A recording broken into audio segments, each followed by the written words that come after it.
Добро пожаловать в мой канал.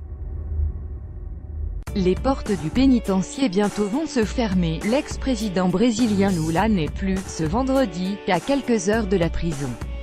Le juge anticorruption Sergio Moro, son grand ennemi, a émis jeudi un mandat de dépôt contre Luiz Inácio Lula da Silva.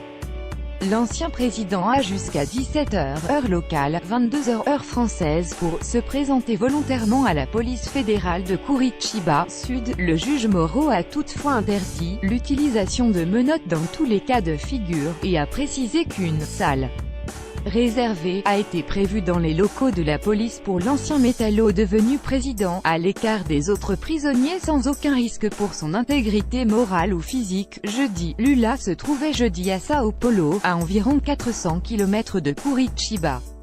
Pourquoi cette ville? C'est là qu'exerce le juge Moro, qui a condamné l'icône de la gauche latino-américaine en première instance en juillet, un jugement confirmé en appel à la mi-janvier.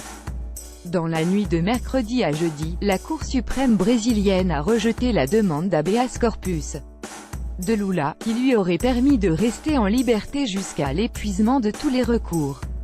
Les débats ont duré 11 heures. Lula, 72 ans, qui a présidé le Brésil de 2003 à 2010, a été condamné pour avoir reçu un luxueux appartement en bord de mer de la part d'une entreprise de bâtiment en échange de faveurs dans l'obtention de marchés publics surfacturés, lire ci-dessous. 6 autres procédures judiciaires à son encontre sont en cours. L'intéressé nie, invoquant l'absence de preuves, il dénonce un complot visant à l'empêcher de se présenter à la présidentielle d'octobre. Lire aussi plus grand que Brésil, le scandale Petrobras prend une nouvelle dimension peu après l'annonce de l'émission du mandat de dépôt. Le Parti des travailleurs PT, fondé par Lula dans les années 1980, a annoncé une mobilisation générale contre son incarcération. Plusieurs milliers de sympathisants se sont rassemblés jeudi soir au siège du syndicat des métallurgistes, à l'extérieur de Sao Paulo. L'ancienne présidente Dilma Rousseff a pris la parole tard dans la nuit. Lula est innocent et il n'y a pas de crime plus grave que de condamner un innocent, a-t-elle lancé depuis la plateforme d'un camion.